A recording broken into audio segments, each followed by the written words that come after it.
யார் இந்த நல்லக்கண்? அவர் தமிழ் சமூகத்துக்கு, இந்திய சமூகத்துக்கு ஆற்றிய பணிகள் என்ன? அவர் ஏன் எளிய மனிதர் என்று அனைவரும் கொண்டாடுகிறார்கள்? கம்யூனிஸ்ட் கட்சி இந்தியாவில் உதித்த நாள்லதான் நல்லக்கண் அவர்கள் திருநெல்வேலியில பிறந்திருக்காரு. அரசு என்ன சொல்றாங்கன்னா, நல்லக்கண் வந்து தலைமறைவா இருந்தாரு, காடுகள்ல பதுங்கி இருந்தாரு, அவர் நம்ம தேடி பிடிக்கதா போச்சுன்னு. ஆனா அதே காலகட்டங்கள்ல அவர் அங்க இருந்து விவசாய தொழிலோட களக்காடு பகுதியில விவசாய தொழிலாளர்கிட்ட பணி செஞ்சு அளித்த துண்டறிக்கப்பட்ட நோட்டீஸ்கள் இன்னும் பார்வைக்கு இருக்கு. அந்த வகையில மக்களோட பணி செஞ்சுட்டு இருந்த நல்லக்கண்ணை தலைமறைவுன்னு அறிவிச்சு மக்களுக்கு பிரிக்கிற வேலையை அரசு செஞ்சாங்க. அதன்படி கைது செய்யப்பட்ட நல்லக்கண்ணுவை கொடூரமான சித்திரவதைக்கு உட்படுத்தினார்கள். அதன்படி அந்த வழக்குல பல நபர்கள் சிக்கவே இல்லை.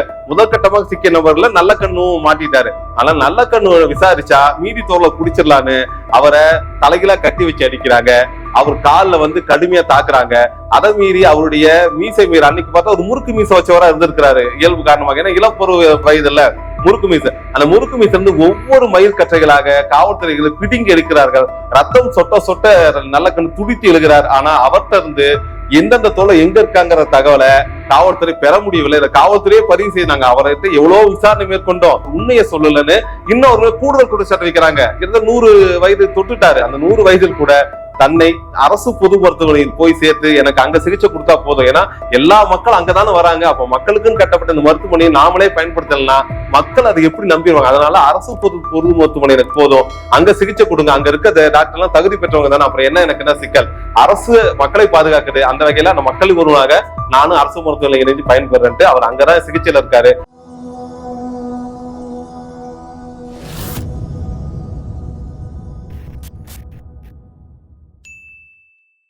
இந்திய கம்யூனிஸ்ட் கட்சியின் முதுபெரும் தோழர், தமிழகம் முழுவதும் ஏன் இந்தியா முழுவதும் அறியப்பட்ட மிக எளிய நபர், நூற்றாண்டு கால போராளி, இப்படி பல்வேறு அடைமொழிக்கு சொந்தக்காராக இருக்கக்கூடிய ஐயா ஆர் நல்லக்கண் அவர்கள் உடல் நலன் சரியில்லாமல் சென்னையில் உள்ள ராஜீவ்காந்தி அரசு பொது மருத்துவமனையில் தீவிர சிகிச்சையில் இருக்கிறார். அவர் உடல்நலம் தேடிட்டு வராருங்கிற செய்தி நமக்கு வந்தாலும் பல்வேறு அரசியல் கட்சியின் தலைவர்கள், கொள்கையை தாண்டி அரசியல் மற்றும் சமூக கலங்களுக்கு தலைவர்கள் தொடர்ச்சியாக நல்லக்கண் அவருடைய உடல்நிலை விசாரிச்சுக்கிட்டு இருக்காங்க. சில பேர் போய் நேர்ல பார்வையிடுறாங்க.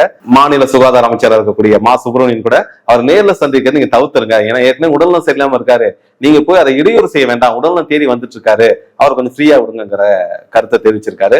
அவரை பத்திய கட்டுரைகள் பல்வேறு இதழ்களை தற்போது வர ஆரம்பிச்சிருக்கு. யார் இந்த நல்லக்கண்? அவர் தமிழ் சமூகத்துக்கு, இந்திய சமூகத்துக்கு ஆற்றிய பணிகள் என்ன? அவர் ஏன் எளிய மனிதர் என்று அனைவரும் கொண்டாடுகிறார்கள்? பொதுவா நமக்கு தெரியும், கம்யூனிஸ்ட் கட்சி என்பது உழைப்பாளர்களின் கட்சி. உழைப்பாளர் கட்சினா மார்க்சிய தத்துவத்தின்படி இந்த உலகம் உழைப்பால் உயர்த்தப்பட்டது, வெறும் இல்லைன்னா கல்லு மண்ணு ஜல்லி இப்படிதான் இருந்திருக்கும். அப்ப அந்த கல்லு மண்ணு ஜல்லி ஆகிட்டு இல்ல இயற்கை பொருட்கள் எல்லாம் எப்படி உபயோகப்படுத்துறது, அதை கொண்டு மனிதன் எப்படி முன்னேறதுன்னு தொடங்குறது தான் வரலாறு ஆரம்பிக்குது. அந்த உழைப்பு தான் இந்த பொருட்கள் எல்லாம் மதிப்பு மிக்க மாத்திருக்கு. அதன்படி இந்த உலகத்தில் உள்ள அனைத்து பொருட்களும் உழைப்பாளர்களுக்கே சொந்தம், உழைப்பாளர் கைப்படலாம் எதுவுமே முன்னேறாது அப்படிங்கிறத மார்க்சியத்தோட ஒரு குறித்த சாராம்சம். அப்படி வந்த உழைப்புல இருந்து சுரண்டப்பட்டதுதான் பணக்காரர் இல்ல முதலாளித்துவம் உருவாயிருக்கு அப்படிங்கிறது ரொம்ப எளிமையா புரிய வச்சலாம். அந்த வகையில மார்க்சிய கொள்கை ஈர்க்கப்பட்டு இந்திய கம்யூனிஸ்ட் கட்சியில் தன்னை தனது 18வது வயதில் இணைத்துக் கொண்ட நல்லக்கண் அவர்களுக்கு தற்போது வயது 100.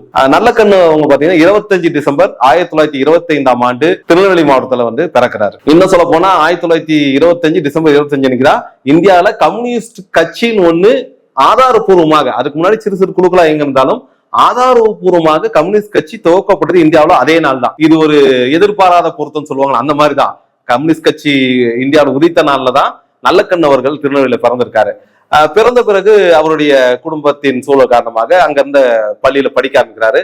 பள்ளியில் படிக்கும் காலங்களில் அவருடைய பள்ளி ஆசிரியர்கள் அவர்களுக்கு கம்யூனிஸ்ட் தத்துவத்தையும், ஆனா கம்யூனிஸ்ட் தத்துவம்னா 1917 புரட்சி நினைச்ச ரஷ்ய புரட்சி, அதை ஒட்டி தாக்க இந்தியாவில பரவலா இருந்துச்சு. அந்த வகையில கம்யூனிஸ்ட் தத்துவம், ரஷ்யால இருந்த புரட்சிகள், பாரதியார் பாடல்கள், திருவி கல்யாண சுந்தரம் அவர்கள் செய்த தொழிற்சங்க வேலைகள், திருநெல்வேலி பக்கம் நிறைய தொழிற்சங்க போராட்டம் அந்த காலத்துல நினைச்சு இதெல்லாம் ஒரு செவிக்கு வந்துகிட்டே இருக்கு. பள்ளி மாணவனாக இருந்த நல்லக்கண் அவர்கள் முதல் பாலாக காங்கிரஸ் கட்சி மேல ஈர்ப்பு வருது. ஏன்னா பொதுவா ஒரு விடுதலை போராட்ட காலகட்டம்ல, ஆனால அவருடைய இளமை பொருள் 15-16 வயசப்ப 1942-43 அறிவிக்கப்பட்ட வெள்ளையனே வெளியேறு போராட்டத்துல தன்னை இணைச்சுக்கிட்டு போராடினாரு. அதே காலகட்டத்தில் அவர் காங்கிரஸ்ல இருந்து கொஞ்சம் கொஞ்சமாக தன்னை கம்யூனிஸ்ட் கட்சி பக்கம் நகர்த்திட்டே போறாரு. அதன் விளைவாக தான் கம்யூனிஸ்ட் கட்சியில இணையிட்டு அன்னைக்கு இருந்த கம்யூனிஸ்ட் கட்சி தலைவர் கேட்கும்போது அவங்க சொல்றாங்க, ஒரு 18 வயசு ஆனாதான் நீங்க கம்யூனிஸ்ட் கட்சி உறுப்பினர் ஆக முடியும், மற்றபடி நீங்க தொண்டரா இருக்கலாம், நீங்க நேரடி உறுப்பினர்னா அதுக்கு வயது தடையா இருக்குங்கிறாங்க. அதனால காத்திருந்து தன்னோட 18வது வயதுல கம்யூனிஸ்ட் கட்சியில உறுப்பினர் ஆகிறார். உறுப்பினரான ஒரு 2-3 காலத்திலேயே இந்தியா விடுதலை அடைது, 47 விடுதலை அடைது. விடுதலை அடைந்த அடுத்த ஆண்டு 1948 கூடின கம்யூனிஸ்ட் கட்சியுடைய பேராயம், மாநாடுன்னு சொல்லுவாங்க, பெரிய மாநாடு. அந்த மாநாட்டுல என்ன முடிவு பண்றாங்கன்னா, இந்தியாவுக்கு கிடைத்த சுதந்திரம் உண்மையான சுதந்திரம் கிடையாது. ஏன்னா சுதந்திரம் கிடைச்சோன்னா அனைத்து உரிமையும் மற்றும் அனைத்து அதிகாரமும் உழைப்பவர்கள் கைக்கு வரும்னு நம்ம நினைச்சோம். ஆனா மீண்டும் இப்படி வெள்ளை ஏகாதிபத்திய அதிகாரிகள் கையில வந்து அதிகாரம். அதே போல இந்திய விடுதலைக்கு பிறகு அந்த அதிகாரம் அனைத்தும் இந்தியாவில் இருக்க பெரும் பணக்காரர்கள் மற்றும் ஆதிக்க சாதியினர் கையில போய் சிக்கி இருக்கு. அதனால இதற்கு எதிராக நம்ம போராடணும். உழுபவருக்கே நிலம் சொந்தம் அப்படிங்கிற கோரிக்கை வச்சு இந்தியா முழுக்க கிளர்ச்சிகளை நடத்தி இந்திய அரசுங்கிறத நம்ம கம்யூனிஸ்ட் அரசா மாத்தணும் அப்படிங்கிற ஒரு வெளிப்படையான பிரகடனத்தை வந்து அறிவிக்கிறாங்க. இந்தியா முழுக்க கம்யூனிஸ்டுகள் பல்வேறு கிளர்ச்சிகள் ஈடுபட்டாங்க. அந்த கிளர்ச்சி சில நேரம் ஆயுத போராட்டம் இருந்துச்சு. ஏன்னா அன்னைக்கு கம்யூனிஸ்ட் கட்சி ஆயுத போராட்டம் ஏற்றுக்கொண்ட கட்சி, அதனுடைய ஆயுத போராட்டம் அன்னைக்கு நடைபெறுச்சு. அதன் காரணமாக கம்யூனிஸ்ட் கட்சியினர் மீது எல்லா மாநிலங்களிலும் முதல் கட்டமா கம்யூனிஸ்ட் கட்சி வந்து தடை செய்யப்பட்டுச்சு இந்தியாவில் அந்த நேரத்துல.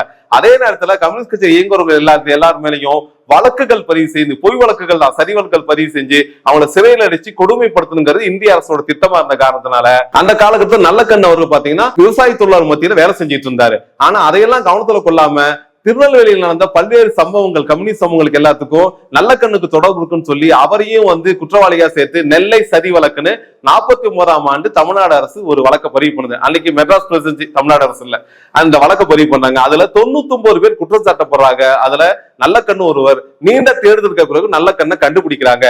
அரசு என்ன சொல்றாங்கன்னா, நல்லக்கண்ணு வந்து தலைமறைவா இருந்தாரு, காடுகள்ல பதுங்கி இருந்தாரு, அவர் நம்ம தேடி பிடிக்கதா போச்சுன்னு. ஆனா அதே காலகட்டங்கள்ல அவர் அங்க இருந்து விவசாயத்தோட களக்காடு பகுதியில விவசாயத்தோட பணி செஞ்சு அளித்த துண்டறிக்கை மற்றும் நோட்டீஸ்கள் இன்னும் பார்வைக்கு இருக்கு. அந்த வகையில மக்களோட பணி செஞ்சுட்டு இருந்த நல்லக்கண்ணை தலைமறைவுன்னு அறிவிச்சு ஒரு, ஏன்னா அப்பதான் மக்களுக்கு ஒரு பார்த்தை உண்டு பண்ணுவாங்க, ஐயோ தலைமறைவால அவரோட பழகிறோன்ட்டு ஒரு அச்சத்தை மக்களுக்கு உண்டு பண்ணி கம்யூனிஸ்ட் ஊழியர்களை மக்களுக்கு பிரிக்கிற வேலையை அரசு செஞ்சாங்க. அதன்படி கைது செய்யப்பட்ட நல்லக்கண்ணுவை கொடூரமான சித்திரவதைக்கு உட்படுத்தினார்கள். நம்ம சொல்ற இந்த சம்பவம் 48, 49 நடக்குது. ஏன்னா அதுக்கு முன்னாடி 47க்கு முன்னாடி அதை வந்து ஆங்கிலேய மேல பழகி போட்டு நம்ம தப்பிச்சுக்கலாம். அன்னைக்கு 48, 49 காலகட்டங்கள்ல மெட்ராஸை ஆண்டு கொண்டு இந்த அரசும் கம்யூனிஸ்ட் மேல கொடூரமான உண்மை கட்டெழுத்து விட்டது. அதன்படி அந்த வழக்குல பல நபர்கள் சிக்கவே இல்லை. முதற்கட்டமாக சிக்கிய நபர்ல நல்லக்கண்ணும் மாட்டிட்டாரு. ஆனா நல்லக்கண்ணு விசாரிச்சா மீதி தோலை குடிச்சிடலான்னு அவரை தலைகீழா கட்டி வச்சு அடிக்கிறாங்க. அவர் காலில் வந்து கடுமையா தாக்குறாங்க. அதை மீறி அவருடைய மீசை மீறி அன்னைக்கு பார்த்தா ஒரு முறுக்கு மீசை வச்சவரா இருந்திருக்கிறாரு இயல்பு காரணமாக. ஏன்னா இளப்பருவ வயதுல முறுக்கு மீசை, அந்த முறுக்கு மீசை இருந்து ஒவ்வொரு மயில் கற்றைகளாக காவல்துறைகளை பிடுங்கி எடுக்கிறார்கள். ரத்தம் சொட்ட சொட்ட நல்லக்கண்ணு துடித்து எழுகிறார். ஆனா அவர்கிட்ட இருந்து எந்தெந்த தோலை எங்க இருக்காங்கிற தகவலை காவல்துறை பெற முடியவில்லை. காவல்துறையே பதிவு செய்தாங்க. அவரை எவ்வளவு விசாரணை மேற்கொண்டோம், காவல்துறை பாணியில விசாரணைன்னு சொல்லுவாங்க, விசாரணை மேற்கொண்ட. ஆனா அவர் உண்மையை சொல்லலன்னு இன்னொரு கூடுதல் குற்றச்சாட்டு வைக்கிறாங்க. ஏன்னா என்ன அது கான்ஸ்பிரசி, சதியை வந்து மறைச்சிட்டு இருக்காரு, சதிக்கு உடந்தையா இருக்காருன்னு அவர் மேல நெல்லை சதிவுகளை கூடுதல் குற்றச்சாட்டு வைக்கிறாங்க. அந்த நெல்லை சதிவுகளுக்கு அவருக்கு தண்டனை வழங்கப்படுது. கிட்டத்தட்ட ஒரு 8 ஆண்டு கடுங்காவல் தண்டனை அனுபவிச்சுட்டு அதன் பிறகு அவர் வெளியே வர்றார். அவர் வெளியே வந்த பிறகும் அப்பதான் தோழர்கள் சொல்றாங்க, நல்லக்கண்ணு வாயை தந்தா பல்வேறு நபர்களை சிக்கியிருப்பாங்க. ஆனா நல்லக்கண்ணு கட்சியின் சட்டத்துக்கு உட்பட்டு கட்சியுடைய ரகசியத்தை காப்பாத்தினால எந்த தோழர்களும் அவரால் பாதிக்கப்படல. அவருக்கு பாராட்டு பத்திரம் வாசிக்கிறாங்க. அதன் பிறகு அவர் திருமணம் பண்ணிக்கிறாரு. அதன் தொடர்ச்சியாக அடுத்து வந்த காலகட்டங்கள்ல முதன்மையா என்ன பாக்குறாங்க, முன்னே நம்ம பார்த்தோம் உழுவோருக்கு நிலம் சொந்தங்கிறது கம்யூனிஸ்ட் கட்சி முழக்கம்.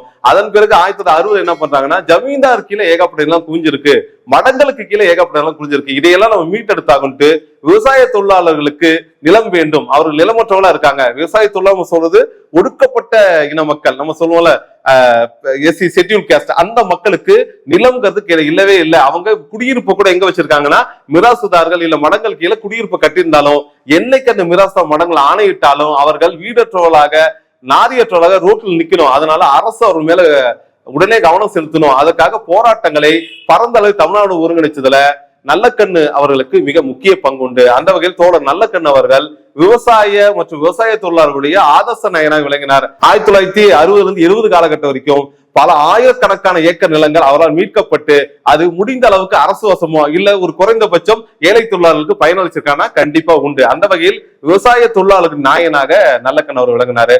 அதே காலகட்டத்தில் பாத்தீங்கன்னா அடுத்தடுத்து அரசு கொண்டு வர திட்டங்கள்லாம் மக்களுக்கு எதிராக இருக்குன்னா அதை எடுத்து தொடர்ச்சியா போறாரு. அதே நேரத்துல எந்த அளவுக்கு வர்க்க பார்வை இருந்தோ அதே நேரத்துல ஜாதியம் குறித்த பார்வையும் அவருக்கு ஆழமாக இருந்தது. அதன் காரணமாக ஜாதி ஒழிப்பு தான் சமூக விடுதலைக்கான வழிங்கிறத அவர் மறுக்காம ஏத்துக்கிட்டாரு. இருந்தாலும் அதோட வர்க்கத்தை இணைக்கணுங்கிறத அவருடைய கோரிக்கையா இருந்துச்சு. அந்த வகையில ஜாதி ஒழிப்புக்கான போராட்டங்கள் தொடர்ச்சி அவர் முன்னெடுத்திருக்கிறாரு. திருநெல்வேலி மற்றும் மற்ற பகுதியில தென் மாவட்டங்கள்ல இருந்த ஜாதிய கொடுமைக்கு எதிராக நல்ல கண்ணு களங்கண்ட போராட்டங்கள் ஏராளமாக இருக்குது. இன்னும் குறிப்பா சொல்லணும்னா பின்னாடி 1996-97 ஜாதிய கலவரங்கள் தென் தமிழகத்தில் ரொம்ப அதிகமா இருந்துச்சு. முக்குளத்தூர் சமுதாயத்துக்கும் ஒடுக்கப்பட்ட சமூகம் மற்றும் தேவேந்திர குலத்தார் இவர்களுக்கு எல்லாம் மிகப்பெரிய மோதல் உருவானுச்சு. இந்த மோதல் அடிநாதமாக வாக்கு வங்கி அரசியலும் அதை தாண்டி ஜாதி ஆளுமையில ஆண்ட பரம்பரை கதைகளும் தொடர்ச்சியா அந்த காலகட்டங்கள்ல வெளிவந்துட்டு இருந்துச்சு. இதற்கு எதிராக 96 2000 வரைக்கும் தொடர்ச்சியாக நல்லக்கண்ணவர்கள் தென் மாவட்டங்கள் பயணம் செய்து ஜாதி உறுப்புக்கு எதிரான போராட்டங்களை கடுமையா நடத்திருக்காரு. பல்வேறு இடங்களில் சமரச பேச்சுவார்த்தை நடத்துவதற்கு நல்லக்கண்ணு அரசே பயன்படுத்தியிருக்கு. ஏன்னா நல்லக்கண்ணு பொதுவான நபர், அவர் ஒரு கம்யூனிஸ்ட் எளிய மனிதர். இன்னும் சொல்ல போனா விவசாயம் மற்றும் விவசாய தொழிலாளர்களுடைய தோழராக விளங்குற அவர் சொன்னா அந்த மக்கள் கேட்பாங்க நம்பிக்கையில அரசு அவர் பயன்படுத்திக்கிறாங்க. 96 2000 காலகட்டம் வரைக்கும் பல்வேறு பகுதியில் நீங்க ஜாதிய கொடுமைகள் மற்றும் ஜாதிய வன்முறைகளுக்கு எதிராக போராடினாரு. இதன் மூலம் தென் மாவட்டங்கள் நிலை ஜாதிய பற்றம் சற்றே தணிக்கப்படும், முழுசா நம்ம சொல்ல முடியாது, சற்றே தணிக்கப்பட்டதில் நல்லக்கண்ணுவுக்கு மிகப்பெரிய பங்கு உண்டு. அதன் பிறகு பாத்தீங்கன்னா பாப்பாப்பட்டி கீரிப்பட்டி நமக்கு நல்லா தெரியும். மதுரை மாவட்டத்துல இருந்த பாப்பாப்பட்டி கீரிப்பட்டி நாட்டாமங்கலம் இந்த பகுதிகளில் உள்ளாட்சி தேர்தல் நடத்த முடியாது. சொல்ல ஏன் உள்ளாட்சி நடத்த முடியாதுன்னா பாப்பாப்பட்டி கீரிப்பட்டி நாட்டாமங்கலம் மூன்றுமே தனி தொகுதிகள், அது 3 SC பட்டியலுக்கு ஒதுக்கப்பட்டது. அந்த வகுப்பை சார்ந்தவங்க அங்க போட்டியிட முடியும். ஆனா அங்க இருந்து ஆதிக்க ஜாதியை ஏற்றுக்கொள்ள தயாராக இல்லை.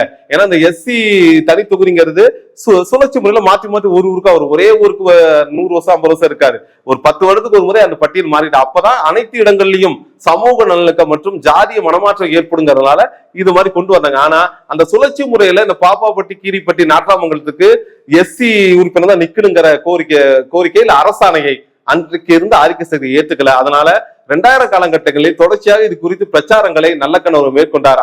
அதன் பிறகு 2006 ஆட்சிக்கு வந்த திராவிட முன்னேற்ற கழக அரசு அங்கே தேர்தலை நடத்தி முறையாக அங்கு உறுப்பினர்களை தேர்ந்தெடுத்து, இதுதான் வரலாறு. அந்த வகையில ஜாதிய தீண்டாமைக்கு எதிராகவும் நல்லக்கண்ணு அவர்களுடைய பங்களிப்பு மிகவும் போட்டுத்தக்கது. இதை தாண்டி 2008-10 ஏன்னா 2010 கிட்டத்தட்ட அவருக்கு 85 வயது ஆயிடுச்சு. அந்த காலகட்டங்கள்ல நல்லக்கண்ணு அவர்கள் இயற்கை கனிமவள கொள்ளைக்கு எதிராக போராட்டங்களை தொடங்குறாரு.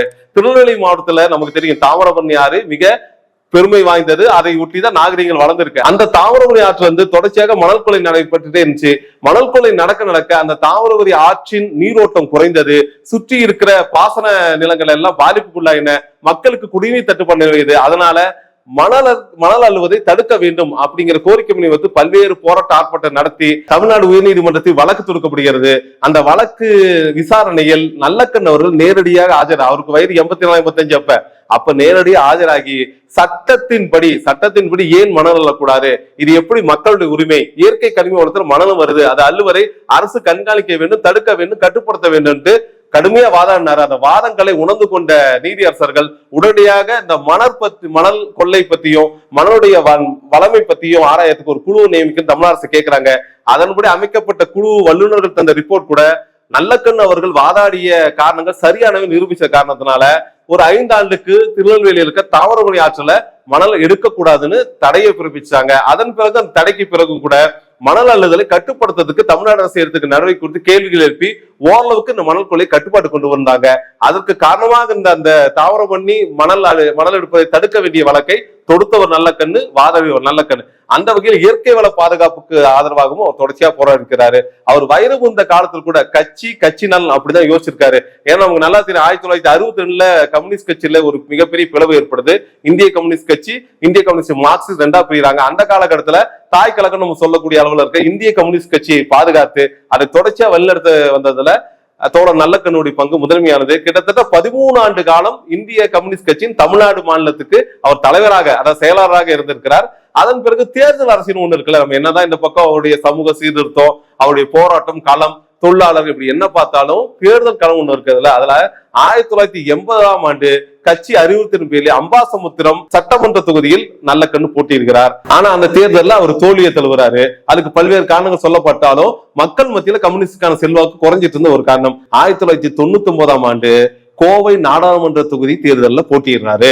அந்த நாடாளுமன்ற தொகுதியில போட்டியிட்ட பொழுதுதான் அவரை எதிர்த்து பாஜக சார்பாக திமுக கூட்டணியில் இருந்த CP ராதாகிருஷ்ணன் அவர்கள் போட்டியிடுறாரு. CP ராதாகிருஷ்ணன் நமக்கு நல்லா தெரியும், தற்போது நடைபெற போகிற இந்திய அரசின் துணை குடியரசு தேர்தலில் போட்டியிட போறார் பாஜக சார்பா. அவர் அன்னைக்கு திமுக கூட்டணியில இருக்காரு. திமுக ஆதரவோடு அவர் கோவையில போட்டியிடுறாரு. அதிமுக கூட்டணியில இருந்த இந்திய கம்யூனிஸ்ட் கட்சி அதனால அதன் காரணமாக நல்லக்கண்ணு போட்டியிடுறாரு. எல்லாம் என்ன வச்சாங்கன்னா, சரி நல்லக்கண்ணு மிக சிறந்த நேர்மையாளர், ரொம்ப எளிமையாளர், ரொம்ப பண்பாளர் அப்படின்னு அனைவரும் போற்றி பாராட்டாங்க. கண்டிப்பா நல்லக்கண்ணு ஜெயிச்சார் நினைக்கிற நேரத்துல அதுக்கு எதிர்மறையாக திமுக ஆதரவு பெற்ற பாஜக வேட்பாளர் சிபி ராதாகிருஷ்ணன் வெற்றி பெறாரு. அதன் பிறகு அதன் காரணங்களை அலசி ஆரம்பிக்கும் போது நமக்கு நல்லா தெரியும் 1995-96 காலகட்டங்கள்ல கோவையில் நடந்த குண்டு வெடிப்பு இருக்குல்ல, இந்த குண்டு வெடிப்பு அதன் பின்னாடி இருந்த அரசியல் எல்லாத்துக்கும் நல்லாவே தெரியும். அந்த குண்டு வெடிப்பின் போது சிறுபான்மை சமூகத்தை பாதிக்கப்படக்கூடாதுன்ட்டு, இஸ்லாமிய சமூகம் பாதிக்கப்படக்கூடாதுன்னு குரல் கொடுத்தல இந்திய கம்யூனிஸ்ட் கட்சி முதன்மையானது.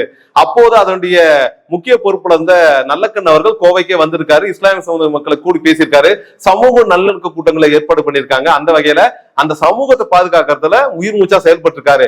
இதை 1999 தேர்தல் காலகட்டங்கள்ல எதிர்த்தரப்பு பயன்படுத்திட்டாங்க.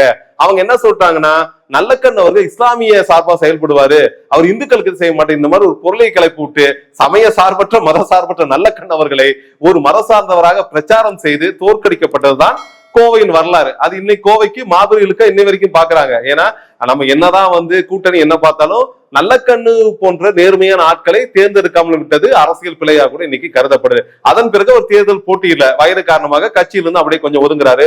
கட்சியிலிருந்து ஒதுங்கிய போதும் சமூக பணிகளில் அவர் என்றும் தோய்விடவில்லை.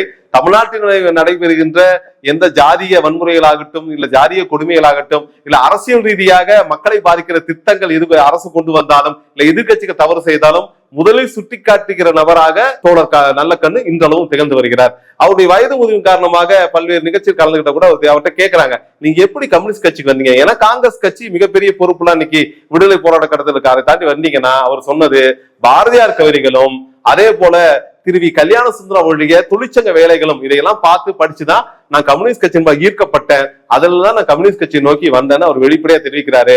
அவர்கிட்ட அடுத்து தொடர்ச்சியா கேட்கிற கேள்வி, நீங்க எப்படி எளிமையா இருக்கீங்கன்னு கேட்கும் போது அவர் சிரிச்சுக்கிட்டே சொல்றாரு, மனிதனுக்கு என்ன தேவையோ அந்த தேவைகளை பூர்த்தி செய்தா போதும், ஆனா அந்த தேவைகளை ஒட்டிதான் வாழ்கிறேன் தவிர அத்தியாவசியமாக தேவைகளை உருவாக்கி கொண்டதுல அதுதான் அந்த எளிமை. அவருடைய இணையர் ரஞ்சிதம்மாள் அவர் ஆசிரியர் இருந்தாங்க.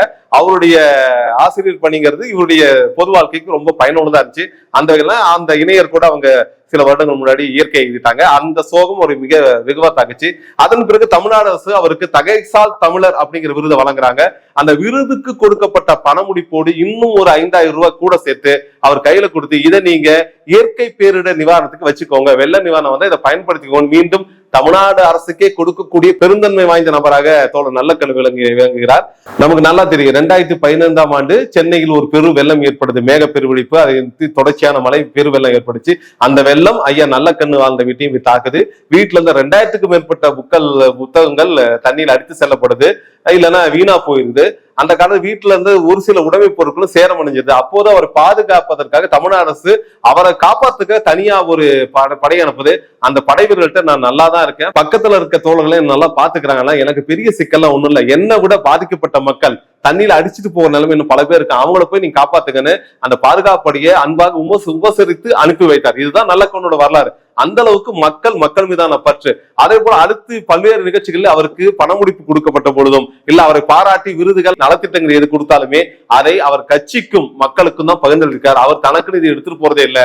அவர் என்ன சொல்றாருன்னா, இந்த எளிய மனிதன் வாழ்றதுக்கு என்ன வேணும், 3 வேளை சோறு, தங்க ஒரு இடம், அப்பப்போ கொஞ்சம் மருத்துவ உதவி, அவ்வளவுதானே, அது எனக்கு இருக்கு, அது போதும், மக்களோடு மக்களா வாழ்றேன்னு நீங்க எளிமையா வாழ்ந்துட்டு இருக்காரு.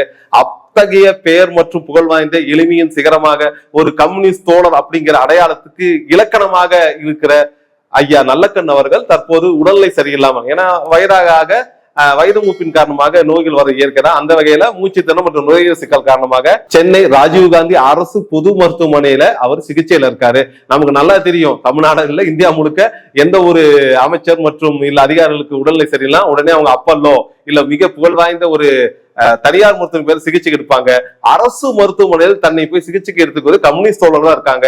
அந்த வகையில ஐயா நல்லக்கண்ணு இந்த தள்ளாத வயதில் கூட தனது 100 வயது தொட்டுட்டாரு. அந்த 100 வயதில் கூட தன்னை அரசு பொது மருத்துவமனையில் போய் சேர்த்து எனக்கு அங்க சிகிச்சை கொடுத்தா போதும், ஏன்னா எல்லா மக்களும் அங்கதானே வராங்க, அப்ப மக்களுக்குன்னு கட்டப்பட்ட இந்த மருத்துவமனையை நாமளே பயன்படுத்தலாம், மக்கள் அதை எப்படி நம்பிடுவாங்க, அதனால அரசு பொது மருத்துவமனை எனக்கு போதும், அங்க சிகிச்சை கொடுங்க, அங்க இருக்க டாக்டர் எல்லாம் தகுதி பெற்றவங்க தானே, அப்புறம் எனக்கு என்ன சிக்கல், அரசு மக்களை பாதுகாக்குது, அந்த வகையில அந்த மக்களுக்கு ஒருவனாக நானும் அரசு மருத்துவமனை இணைந்து பயன்பெறேன்ட்டு அவர் அங்கதான் சிகிச்சையில இருக்காரு. அவர் உடல்நலம் நன்றாக முன்னேறி வருகிறதுன்ட்டு நல்ல தகவல் நமக்கு கிடைச்சிருக்கு. அந்த வகையில் நூற்றாண்டு கண்டிருக்கும் தோழர் நல்லக்கண் அவர்கள் இன்னும் சில ஆண்டுகள் வாழ்ந்து இந்த சமூகத்திற்கு அவர் செய்த செயல்களை எதிர்கால சமூகத்திற்கு எடுத்து சொல்லும் வரலாற்று ஏடாக விளங்குவார். அதன் வழியாக இன்னும் வலுப்பெற்ற மக்கள் நலம் காக்கின்ற, மக்கள் நலனை முதன்மையாக கொண்டிருக்க அரசியல் சிந்தனையுடைய இளைஞர்கள் உருவாவார்கள் என்ற நம்பிக்கை நம்மோடு இருக்கிறது. ஐயா நல்லக்கண் அவர்கள் நலமுடன் திரும்புவார்.